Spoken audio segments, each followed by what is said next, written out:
What's going on, ESGN Nation, and welcome back to another episode here today on the channel, as we're back here for the second part of the off-season video here, as we're getting ready to talk about the draft results of some of the players here that are going to be drafted if we were happen to play Madden 25, and maybe someday here, I think I mentioned this in the last video, maybe someday here I'll make a quick video about that and see where they go to in that series, in that game, and compare them to their counterparts that, of course, I'm going to recreate for Madden 22. So I've already got the first 2 or 3 draft classes already made up, and of course I'm using the first one right now in the current series right now here on the channel with the Cleveland Browns, and so far looking pretty good. The guys there that we started off with in this game, there's not too many, there's a few that I brought over, look like they could be some pretty good draft picks there for some teams there, can make some difference makers. I try my best not to make them super duper monsters to start off. I kind of want to have their career kind of gradually build up. A couple more X-Factor superstars, a few, not too many, but the rest of them are pretty much either star or just normal dev in that game, and we'll talk about that some other time. But as we take a look here, there you see Sanders. They got draft. He's projected. Well, now the draft results here say he's going to be He's a first round guy. That 95 overall as a corner. Alexander, a 3rd round guy. Surprisingly enough, I thought he's going to be maybe a 4th round there, but he's a 3rd round halfback with the 96 overall. Weaver, a 3rd round guy. He could easily probably go up that late 2nd round, to be honest. He did win a award this season. 92 overall as the outside linebacker. And Atari Yancey, there you see there, our only Canadian that we had on our team. He is 92 overall. He's the left tackle, and he's going to definitely be missed this season because we have his backup starting there, and he's going to start. He's had a couple good starts to start off the season there for Highland, but it's going to be another all hands on deck because we did not get too many guys when we were recruiting this season. It was a tough year for us recruiting, but we did not get the guys we wanted because a lot of them just decided not to go with us, and I still not getting respect that we obviously should be getting, but yeah, it's pretty tough. So right now, taking a look here, we're just looking at some of the other Big 12 schools. Of course, Baylor no longer in the Big 12, as they will, of course, now be in Conference USA, as they were relegated out of the Big 12 after a poor showing this season, and they'll have to go to Conference USA for punishment. And of course, if you guys remember that from the being relegated, you have to either win the sister conference that you were partnered up with. You have to win their championship game, or you have to be in the championship game. So either way, you get called up to the Big 12, and in the last episode we already showed that already of who's being relegated in and who's going to be relegated out. So there you see some of the more of the Big 12 guys, some of them some familiar names. That Anthony Payne was a left end who did a pretty good job against us. I'm surprised that he is 6th round.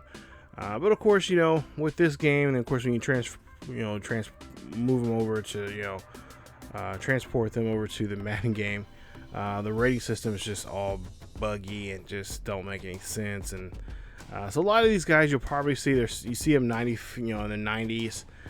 Really and truly, they'll probably be in their mid 80s to upper 70s.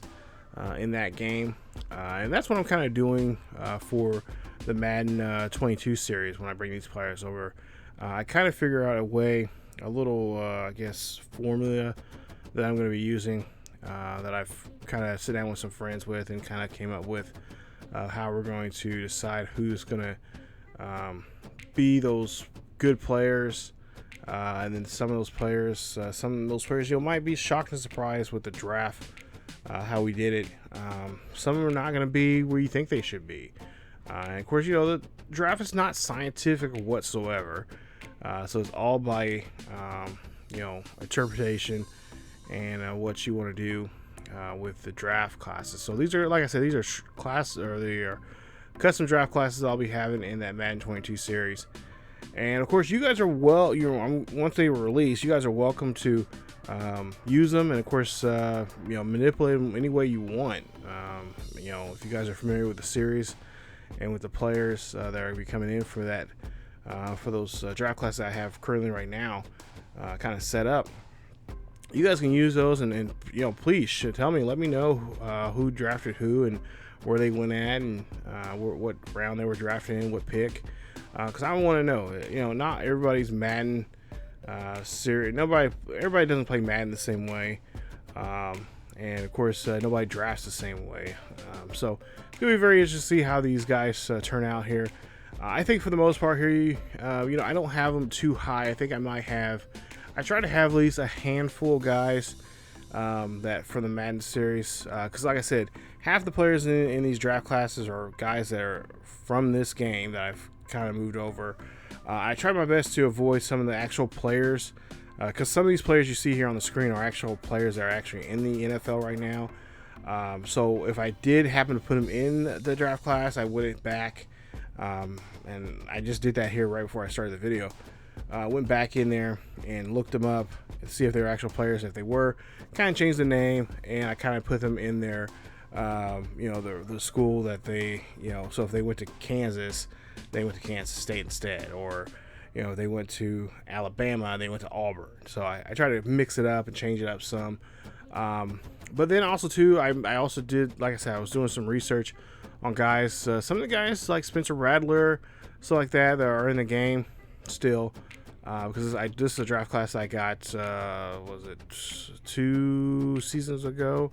I decided it'd be kind of cool to see where they would be at. So we could see those players at some point here be in future Madden series, in that Madden 22, because I want to get through the playing some Madden 22 as much as I possibly can. But with life and my work kicking my behind, I just don't really have time to jump on the sticks that often to play. And I try to play as much as I can and try to edit much of this content for you guys as I can here. Don't get me wrong, Madden 22 is a lot better than it has been compared to last year's game. And the only reason I say that because of the scouting system on there. It's fun. It's fun to go through that and how that works and everything. I just hope and pray they improve on that as we go on, as they keep building that up for the future games. But yeah, like I said, a lot of these players you'll see here, I try to go after a lot of the Power 5 schools, some of the big well-known schools like UCLA and USC and Clemson and Alabama and Ohio State, Michigan, but also too my buddies who I got 2 friends that are huge football nuts, especially Steve. He's been helping me create some players that could possibly be some sneak peeks, or not sneak peeks, but I guess some hidden gems in it. And a lot of those players are going to be coming from the either D2 or D3 schools that happen to be, of course, in Madden. So we could be seeing some of those guys. I'm not going to say who those guys are. We may end up having, I think Steve's going to be talking about that here, coming up here pretty soon in one of my Madden videos about some of those D3 and D2 players that they're currently that we've created. And we're going to be doing that here too. And also too, we've decided, like just in years past, we're going to bring in some players here in this series of our own. I told Steve and myself and Steve are, of course, going to come up with some players of our own. And of course, if you guys come up with some good players here, of course, you guys know how to do that. If you don't know, I do have a Discord here on the channel. There's a link down below. Click on that, join the Discord, and of course, in there in the section where it says create a player for franchise or Dynasty, and you guys can go there and create a player. There's a thing that explains what you got to do. Basically, all you got to do is just copy and paste the little form and put it in the Discord there, fill it out, and just drop it in there, and then I will go through there and create your player. It's pretty descriptive. I mean, you pretty much, I have everything that you need, or at least, you know, if you guys play the game as much as a lot of you guys do, you know, I pretty much know what your player is going to look like and stuff like that. And of course, we can always make changes and whatnot. But I know there's a lot of people that want to be a part of the series and just for the fun of it. But there are also people that want to be a part of the team itself, and I can do that. Thing is, your player, or any player that we create in this game, it's going to be somewhere between a 70 and a 75 overall, just depending on what we're trying to do, because we're trying to make players, certain positions be more impactful. So, you know, one year we want to have a bunch of middle linebackers that are going to be really, really good, or, you know, some kind of defensive, you know, really any defensive player out there that we think, like a middle linebacker, maybe a safety or corners, or on the other side of the ball, maybe some tight ends, maybe a few fullbacks, stuff that we don't really get to see too much in NCAA or Madden. It kind of just impact and change it some. Because I have this theory that if you do that, I think the game starts producing more of those type of players on, you know, auto-generating those type of players itself. So we're going to try to, you know, make it a little more fun, a little more exciting, and just see what we can do. Because I honestly, I cannot remember the last time I seen a defensive player win the Heisman in any NCAA game I've played, and I've played several. I think last time I seen one was probably when I was in college. There was a guy that I can't remember which NCAA game, but there was one that was he won it back-to-back years for somehow, and it was a defensive player. I think it was a linebacker that won it. But honestly, I don't really seeing that happen. But you know, we're gonna have you know, you can basically create your player any position you want: quarterback, wide receiver. I know a lot of people put those guys in those positions, but it could be really any position that you guys really want to play as. It's just as long as the names are clean, they're realistic, and they're also there's a good story. There's a good, honest to goodness, you know, true to life type of story, a little bio about the character, so we can use that as a part of a storyline within the you know, with what's going on in the series right now currently. So yeah, it's gonna be fun, but also too, you know, if you don't want to play for us, I can put you out there in the pool and see where you go to and let you know what you're doing. I've been keeping a track of stats like that.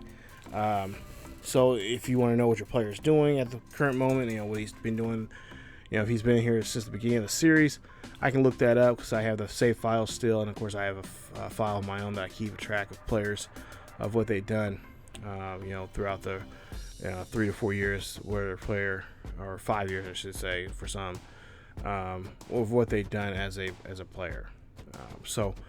Yeah, I do that. I have this document on my desktop that I just looked at about 2 hours ago. I was looking at some stats there for a friend, somebody that was wanting to know what their player was like, and I kind of emailed them what their player is doing so far here. So but yeah, you guys can follow that, and we'll have a video, a little showcase video showing you guys some of the players that we have coming up here in this showcase of just kind of showing you guys some of the players that we've created ourselves.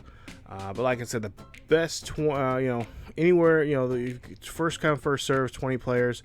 Steve and I are going to create probably around about 5 players apiece. So there's roughly 10 spots really left for you guys. And of course, if you don't make it in this draft or this class of recruits, you'll automatically be in next year's group automatically. So, you know, we always try to put in here, you know, you can only create really 20 prospects that actually show up on in the game. So best 20, you know, the first come first serve, first 20 people that can submit their players can do so. But like I said, just go to our Discord there and go to our create a player in franchise create a player franchise or Dynasty channel, and go there and just fill that stuff out. But let's take a look here. We've got some position changes here. And we got a couple of players. So we got a lot of athletes here. You see Dallas Matthews, another athlete there. He's going to be playing tight end position. As we have 2 juniors. I did not realize what we had there in that position, so we had to move him over there. At some point, we may move some wide receivers over there just to help us out. And then, of course, like I said, our offensive line is going to be really tricky for us because we need a lot of help in these positions here, especially our left tackle and our guard situation there. I'm really comfortable with our DNs because I do a lot of rotating there when it comes to players in different formations. I think that's always important. I don't know too many people that actually do that here on YouTube or even on Twitch. Little plug here real quick. I am live streaming on Twitch now. So we'll be live streaming on Thursday, Friday, Saturdays. I know Friday and Saturdays for sure. Friday's definitely at noon. So if you get a chance to come over to Twitch, the link should be down below in the description now. Go over there on the purple platform and check us out over there. We'll be playing some. It's just a live stream for 2 hours, just kind of hanging out, just chilling. You guys get to talk to me. I get a chance to show you, talk about myself and what I do, what games I like, what I'm into, and then get to know you guys also too, because I really like to get to know some of you guys here on YouTube. At some point here, we will be live streaming on YouTube. That'll probably be more of a Saturday night thing, and I will let you guys know as soon as I can. I gotta get some few things from my room. I got some lighting issues I gotta work on when it comes to that, especially when I want to live stream at night, because my room it gets pretty dark in my room pretty quick, and the overhead light I have in my room is horrible. It keeps flickering, and I've changed the bulb, and it's just I'm looking at it right now like, what is your deal? So I think it's a wiring issue, so I don't mess with it too much. So I am working on trying to get some lighting in my room so I can be able to, do some live streams on at night, either on the purple platform or on here on YouTube. So stay tuned for that. And like I said, we'll do more off-season videos, maybe that way in the future, like this one here, and just talk about what we want to do, what changes we want to make. When it comes to live streaming, this series, and amongst some other things, I definitely coming up here in the near future for baseball. I definitely want to do some live streaming, some baseball. Have a mix of edited content, but also some live stream content when it comes to baseball, so we can play multiple. Get through seasons a lot more faster than what I'm currently doing right now. So just stay tuned for that. Just check out your notifications when I announce that kind of stuff, because that should be coming up here very, very soon.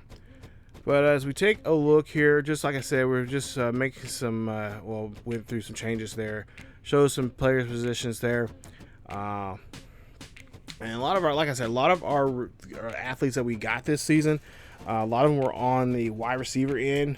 We have a few that could play wide receiver and defensive, corners and safety, stuff like that. So we moved some of those players over there. We even had one guy that could actually play as an emergency quarterback, which was very nice. We don't need any more quarterbacks, but in case we do, we definitely have a guy there. He's a wide receiver, actually, who has a pretty decent arm for him as a wide receiver, as a wide receiver there, that we can use maybe as a cornerback.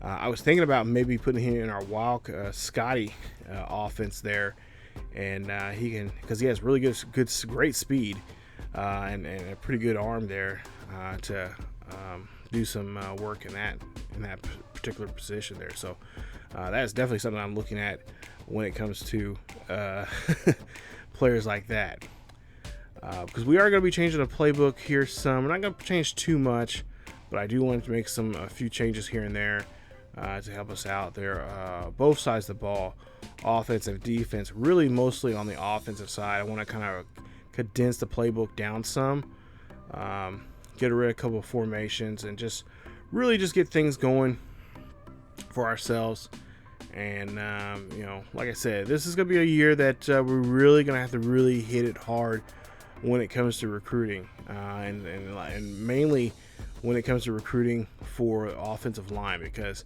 last year we did a horrible job bringing anybody. I think we maybe brought in 2 players to help us out, if not 1.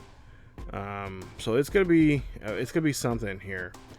So we already talked about this already in the last video, but as you see here, ACC. There you see Georgia Tech back in there. Of course, the University of Central Florida is in the mix now here, as they're going to be in the ACC Atlantic, and Georgia Tech, of course, in the ACC Coastal. In the American, we got now Duke, who had a god-awful season. They'll be in the, they should be in the East. I might have to make some changes there. But NC State will, of course, be there in the West, as they now in the American. In the Big 12, there you see Western Kentucky will, of course, be in the North. And then UTSA will be in the South, as they will both join us from the Conference USA conference there. And we'll take a look here at the Big 10. Bowling Green had a really great season, but this year Kent State says, hey, you guys have been successful. We're going to see what we can do. And then Ball State, of course, made their appearance last year, had a really good year, stayed alive in the Big 10, and we'll see if they can continue that. But Toledo makes an appearance now for the first time in the Big 10. And the Conference USA, like I mentioned already, Baylor and Iowa State. Iowa State going to be a part of the East, and Baylor going to be a part of the West, as we'll see how this is going to work out. Of course, remember, those 2 teams have to be the top 2 teams, or one of them has to win the Conference USA title in order to come back into the Big 12. Of course, no changes there in the independents. In the MAC, you have Illinois, who had a really bad year, and looks like Maryland is the other team, as you got Purdue in there too, and you got Indiana. So a lot of MAC teams looking very good right now, as they going into the Big 10 there. Mountain West, you see the changes there. What else? I got Idaho back there, as they were in the Pac-12 North, and didn't do so well that year last season. But then in the West, not for sure. Oh, UCLA is the newest one there, as they again also did not this season were unable to avoid that relegation zone there, and now they are relegated out of the Pac-12. New in the Pac-12 is the Air Force Academy there. They're going to be in the North, as to Fresno State will be a part now of the South, as they have shown success there. And usually here lately here on my other series I have on the second channel there, definitely check it out, ESGNet LP. Fresno State's a tough team. I play at Stanford, and I have them in the Stephen them did some rearranging with some Pac-12, some different conferences, and one of them was Pac-12. And Fresno State, they played me. They played me last couple of seasons now in that series. They've been playing me really well on that online Dynasty. So I might have to keep them in the Pac-12 here in this series here. And then, of course, the SEC, Texas State is a new school, as Louisiana was the new school last year. Unfortunately, they come up dead last this past season, and Texas State will now take their position. Now, I did make some changes there. You see Alabama has moved over to the East, and Texas State will, of course, be West, so I made that change there. I think I mentioned it in the last video that I wasn't for sure if I made that change, but apparently I did. So that's nice. And, of course, there you see the belt. Sun Belt there, pretty much the same teams with the exception of Kentucky. Second year in a row, Kentucky. This year I think Kentucky ended, I think, in second place. So yes, Kentucky just not having their go there, but they're still in the Sun Belt, and we'll see if that will make any. Hopefully they'll get lucky this season and try to get themselves back in the SEC. Take a look here at that was the the bid, or the automatic bids there. Of course, nothing really changed since we really started that, as the Power Fives are still the top conferences. But then now, as we get closer to wrapping up this episode here, we see that the red shirts are going to be here. And of course, we got a lot of these red shirts coming up. We got Burns, who's a freshman that we have to say, hey, you're going to have to sit out for a season. Because like I said, we got a log jam when it comes to receivers. We got quite a few juniors that will be walking away from us next season. Possibly like Godfrey, who could be easily going to the pros next year. But Maxwell, Burns, and Martin are the wide receivers that we're going to set out, and of course those guys will be able to play next year, especially Burns. That beautiful 93 speed there, he is going to be a monster, just like Barnes is this year, as he's going to be coming off of his red shirt from last year. I mentioned this already, but Dallas Matthew, one of the tight ends that we got, and that's especially another position that we got to be definitely going after in this offseason, is the tight end position. And of course, our offensive line, it just needs to be it needs a whole makeover there, and that's what we're going to try to do here. That's one of the big things that we're going to be going after in this offseason here, to try to do right for our squad, because that's been an issue since season 3. And ever since season 3, I've been trying my best to get offensive linemen to show up to our school, but none want to, as we're just pretty much still being seen as a JUCO school that can't really do nothing. But yet we've won 4 straight national championships here. So yeah, go figure. But there you got some safeties there that we're looking forward to for the next couple of years. So we went ahead and redshirt those 2. And now we'll take a look at our schedule here, because custom says, now for the most part, I try my best to see what the computer is going to generate. Of course, you can regenerate your schedule yourselves.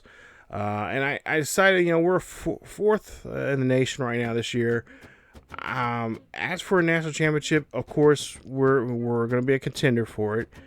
But I want to put some tough games. Every year I try to put some tough games here.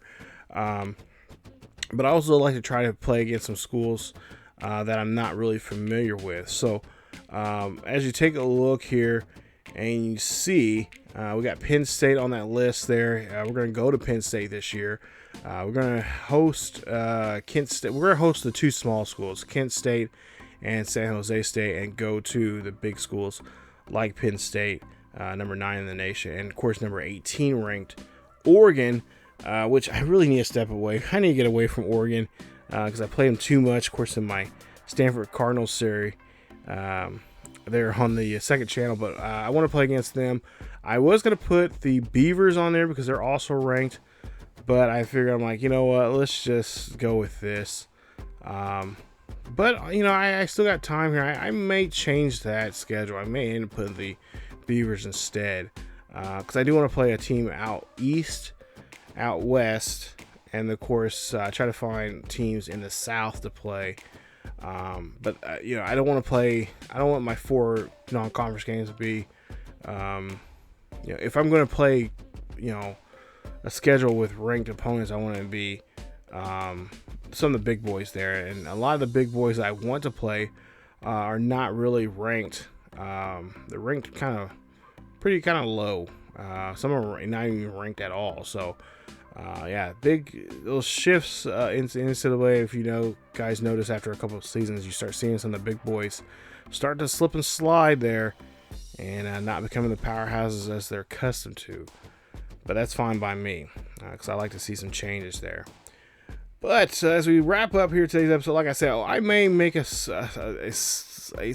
somewhat modification to our schedule. We may end up scheduling one more ranked opponent there. But of course, that'll be a game that will be, of course, played at home. It'll be probably a very ranked or low ranked opponent, somewhere like a top 25, top 24, top 23, top 22 school or something like that. That we'll go after. But for the most part, I think I like our schedule so far. Our conference schedule, can't really do much about that. But it is what it is. and it should be fun. So as we take a look here, we're getting ready to set up our board. Probably in the next episode, it's going to be actually a Scotty Sports Talk episode. We'll talk about the team, what we were looking for here when it comes to recruiting. We'll show you guys some of the recruiting board, and of course we'll show you guys some of the potential prospects that myself, Steve, and of course you guys have been hopefully are going to be a part of. So remember, first 20, first serve are going to be in there. Of course, me and Steve's not necessarily a part of this. We don't have to necessarily put them in the series because we can always wait till the next season. But if we don't have a full 20, then we try to add an extra, anywhere from 5 to 10 players in there to make that, to kind of get the full 20 that you can create when it comes to prospects there. So we'll work on that. I'll work on that. I'm almost done with some of the prospects that you guys have submitted. And of course, if we don't have if we don't have a full 20 from you guys, then like I said, Steve and I, the ones he has submitted to me, I'll fill those in and drop those into the recruiting board. And then once we get that going, then we can show you guys the recruiting board, and then kind of go over what our custom schedule is going to, because I think I may make some changes there, make it a little more tougher for us. And then, of course, after that, we start season 6, as the number 4 ranked Highland Scotties are back again, and we're going to try to see if we can go for a 5th straight national championship in 6 seasons. Should be a fun one. I cannot wait till we get into more of this fun. But that is it for this episode of the Highland Scotties here on YouTube. If you guys did enjoy today's episode, please leave a like. Don't forget to subscribe if you happen to be new, as we do have some new subscribers here on the channel. I want to thank you guys so much for following me from Twitch. I am on Twitch over there now. Catch me on Fridays for sure at noon Central Time. We're usually over there for 2 hours, if not more. But also too, we are also there we're also on there on Saturdays too. So kind of random streamings. But I'll let you guys know. Just follow my Twitch and stuff like that, so you guys will know exactly when and where we are going to be on that purple platform. So as always, keep yourselves each other healthy, and I will see you guys next time.